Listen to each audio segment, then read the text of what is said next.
Patrick Longchamp.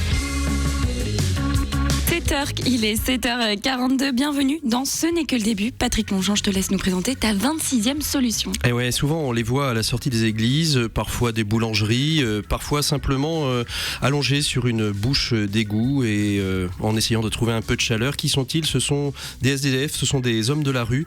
Et ces hommes de la rue, finalement, peut-être que le plus grand danger qu'ils puissent encourir, c'est pas l'insécurité, c'est peut-être la solitude. Et il y a une association qui s'est dit, tiens, et si pour les sortir de la rue, si pour arriver à leur redonner une sociabilisation, plutôt que de leur laisser un petit appartement tout seul, on les faisait vivre en colocation. Et c'est l'association Lazare qu'on reçoit, qui est notre 26e solution, qui a pris ce pari complètement fou de mettre des personnes exement présentes dans la rue avec des jeunes actifs qui ont 25 et 35 ans. C'est l'association Lazare. Bonjour à vous. Bonjour. Merci beaucoup Eric d'être avec nous aujourd'hui. Comment est née cette association Lazare ? L'association Lazare est née d'une idée que effectivement les personnes qui étaient à la rue ont besoin plus que d'un toit ou plus que d'un travail. Ils ont surtout besoin de relations sociales, de recréer du lien. Alors, elle est née, ça c'est l'idée originelle, mais concrètement, les fondateurs de l'association Lazare se sont levés un matin en se disant tiens, on va faire ça. Ils avaient déjà une expérience eux-mêmes de la rue ou de personnes qu'ils accompagnaient qui étaient eux-mêmes dans la rue en se disant peut-être que ce lien social qui manque, il faut en faire quelque chose. Alors en fait, c'est deux gars qui s'appellent Étienne et Martin, qui avaient une trentaine d'années à l'époque et qui, effectivement, de leur rencontre, se sont dit et si on se mettait en coloc avec des gars de la rue, l'un des deux avait effectivement une expérience assez longue avec les personnes de la rue, l'autre pas du tout. Mmh. Et ils ont commencé comme ça, ils sont descendus, ils ont pris 3 gars qui étaient en bas de chez eux, qui s'appelaient Karim, Rabat et Yves. Et l'aventure a commencé comme ça, il y a 10 ans maintenant. Alors, accueillir des personnes de la rue, c'est quand même quelque chose de compliqué. D'abord parce que s'ils sont dans la rue, c'est qu'il y a eu un traumatisme à un moment donné, qui peut être un traumatisme social, un traumatisme économique. Souvent, c'est lié aussi à des pathologies. Comment est-ce que on fait pour permettre à ces personnes de vivre en colocation ? Toutes sont-elles appelées à vivre en colocation ? Alors, on ne peut pas accueillir toutes les personnes parce que déjà il faut qu'il y ait un désir de la part de la personne qu'on accueille de venir nous rejoindre et de venir vivre cette vie en collectivité. Ensuite, le cadre qui est proposé est assez clair et assez simple et du coup les personnes peuvent se positionner assez facilement et on a quelques critères. Effectivement, on ne peut pas accueillir de personnes qui sont trop violentes ou qui ont des dépendances trop fortes. Néanmoins, on se rend compte que beaucoup de barrières qu'on peut avoir en se disant les gens de la rue, bon, vous avez sorti un certain nombre de clichés dans votre présentation. C'est comme ça qu'on les perçoit, si tant est qu'on les perçoive déjà. Non, exactement. Et en fait, toutes ces barrières où la plupart tombent une fois qu'on ne parle plus d'un SDF, mais qu'on parle de Marcel, de Robert. Remettre un nom sur la personne, déjà un prénom sur la personne. Exactement, en fait on en a beaucoup qui nous témoignent que quand ils sont dans la rue, ils ont l'impression d'être du mobilier urbain et que les gens ne les regardent plus et rien que le fait de leur dire ta présence est importante à nos yeux, tu as du prix, tu es là parce que on considère que ta place est parmi nous, fait que les personnes même physiquement changent, se redressent très rapidement et reprennent goût aux choses. Alors au-delà de l'aspect des dépendances où là il y a quand même une sélection forte qui est faite, c'est que ce soit une dépendance à l'alcool ou à d'autres produits illicites, mais aussi des problèmes psychiatriques trop importants. Qui est-ce qui prend la décision de venir en colocation ? Les services sociaux, eux-mêmes qui en font la demande et le désir. Comment se fait ? Ça émane de Robert ou de Marcel directement ? Alors en fait ça dépend. Donc nous on a une maison qui est ouverte à Nantes depuis bientôt 4 ans, donc on est et le milieu de la rue est un milieu assez petit, donc on est assez connu dans la rue et repéré puisqu'on est en plein centre-ville, on est entre la préfecture et la cathédrale, donc certaines personnes viennent frapper directement à notre porte.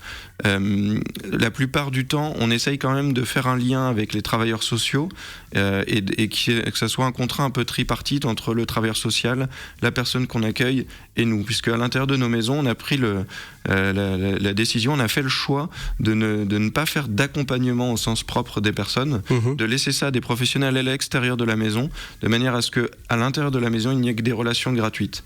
Si je suis là en tant que volontaire dans la maison, j'ai choisi de venir vivre ici, c'est pas pour te trouver un logement, te trouver un boulot, et t'aider à faire tes papiers, c'est simplement pour être avec toi. Et ça permet aussi de toujours donner la légitimité aux travailleurs sociaux de leur travail et de ne pas simplement dire tiens Robert tu vas aller à la maison Lazare, c'est très bien, et puis de se dire ça y est, celui-là je l'ai casé, je vais pouvoir m'occuper des 4 autres que j'ai sous la main. Exactement, alors si c'était que 4 ça irait, mais ça peut plus. C'est exactement le principe, hein. C'est de dire voilà, le lieu de vie est ici, par contre on continue nos démarches à l'extérieur. Est-ce qu'on sait estimer aujourd'hui combien il y a de personnes à Nantes qui sont dans la rue au quotidien? Alors vraiment dans la rue, non, à peu près 300 en permanence. Après, avec les vagues migratoires, etc., ça évolue en fonction de l'hiver ou de l'été, ça change aussi. Mais... Une moyenne de 300 personnes aujourd'hui vivent dans la rue. Et au foyer Lazare, vous en accueillez combien? Alors il y a une quarantaine de personnes qui vivent dans nos maisons. Sur cette quarantaine de personnes, il y a 25 personnes qui étaient à la rue. Et à peu près une quinzaine qui sont là comme volontaires pour vivre ce temps gratuit avec eux. Alors justement, parlons des volontaires. Qu'est-ce qui fait à un moment donné qu'un jeune actif, jeune professionnel, va faire aussi ce choix de cette colocation un peu particulière? Alors en fait, on passe du temps dans les groupes de jeunes, sur les réseaux sociaux, à expliquer et à communiquer sur le projet de notre association. Et voilà, et certains se disent, effectivement, pourquoi pas mettre une touche d'extraordinaire dans mon quotidien, parce que les gens se rendent compte qu'il y a une vraie souffrance dans la rue, et que le fait de vivre ensemble est une expérience assez extraordinaire. Et d'ailleurs, on se rend compte que le bilan est positif tant pour les personnes qui étaient à la rue, mais aussi et parfois surtout pour les jeunes pros qui se rendent compte de la réalité, qui peuvent sortir d'un milieu social complètement différent, assez préservé, etc. et qui, confrontés à la réalité et aux fragilités des personnes de la rue, se découvrent également elles-mêmes. Et grandissent. Alors, est-ce qu'on est là au long cours, aussi bien pour les personnes, les ex-personnes de la rue, que pour ces jeunes actifs, où il y a un temps limité dans cette présence, dans ce foyer, pour que ça puisse tourner peut-être un peu aussi, je ne sais pas? Les jeunes actifs, ils s'engagent pour 1 an, et c'est des mandats qui sont renouvelables. Les personnes de la rue, on part vraiment du principe qu'une personne qui est à la rue, si vous lui mettez la pression en lui disant tu viens mais pour 6 mois ou pour 1 an, elle va jamais poser ses valises. Donc nous, on se dit tant que tu es bien et tant que tu joues le jeu, que tu respectes les règles, tu peux rester. Et comme ça, elle prend le temps dont elle a besoin pour se reconstruire. Donc il y en a qui sont là depuis 4 ans, ou ça, quand même vous percevez un turnover assez rapide? Ça dépend vraiment du profil. On a des jeunes, on accueille des jeunes qui ont connu 6 mois de galère, qui vont vite retrouver boulot, logement, et qui repartent au bout de 6 mois, 1 an. Et puis on accueille aussi des personnes qui ont des profils de routards, qui ont 30, 40 ans de rue, là, qui en ont marre et qui se posent et qui peut-être finiront leur jour chez nous. Alors comment ça s'organise à l'intérieur de la maison? D'abord, c'est pas gratuit. Chacun participe, je suppose, aux tâches ménagères, mais aussi à la vie financière du foyer. Comment s'organise cette vie au sein de ce foyer Lazare? Alors dans notre maison, il y a 4 appartements, 2 d'hommes et 2 de femmes, donc avec cette colocation non mixte, et entre jeunes actifs et personnes de la rue, il y a des petites règles. Effectivement, tout le monde paye un loyer, on a tous un petit service à rendre dans la maison, on a un dîner hebdomadaire, un dîner de coloc tous ensemble, il n'y a pas de violence, et bien sûr il n'y a pas d'alcool ni de produits stupéfiants. Donc chacun a sa chambre, ou chacun a son appartement, et c'est une colocation en appartement, ou chacun a sa chambre. Ouais. Chacun a sa chambre, un appartement où avec cuisine commune. Exactement, cuisine et salle de bain commune. Ouais. D'accord. Il y a un repas hebdomadaire qui est prévu, mais ceci étant, je suppose qu'il y a d'autres repas qui sont pris ensemble. C'est pas chacun dans son coin ou dans sa chambre à manger sa tambouille. L'idée, c'est vraiment, on n'a pas le système du frigo avec chacun sa petite étiquette. L'idée, c'est qu'on vive ensemble vraiment. Après, il y a un repas où on demande à ce que tout le monde soit présent au même moment. Les autres repas, les gens mangent ensemble, etc. Mais chacun a son activité. Parfois, on mange pas à la même heure, etc. Mais il y a un soir, donc chez nous, c'est le jeudi soir, où tout le monde mange ensemble. On peut venir, moi je peux venir demain vous rencontrer. De quelle manière? Je frappe à la porte, je viens pour dîner, j'amène l'apéro, c'est ça? Alors l'apéro, il n'y a pas d'alcool. Sans alcool. Mais sans alcool. On fait des choses merveilleuses sans alcool. Ah ben j'en suis persuadé. On peut venir les premiers dimanches de chaque mois, on a des tables ouvertes, c'est les déjeuners de l'amitié. Donc le prochain est dimanche. Pour venir découvrir notre table. L'idée est simple, c'est on prépare le plat et les invités ramènent soit une boisson sans alcool, soit un dessert. soit un dessert, et on passe vous voir comme on veut. Des projets pour l'avenir, rapidement, avant que nous nous quittions? Alors on a plein de projets, on a déjà 7 maisons en France, on veut en ouvrir 4 autres, on commence à essayer d'ouvrir en Espagne. J'en profite pour faire un petit appel. Évidemment, cette association a besoin de fonds. On vient de créer une fondation le site internet c'est fondationlazare.org. Donc si quelques auditeurs veulent nous soutenir, et en passant nous voir ou financièrement, qui n'hésitent pas.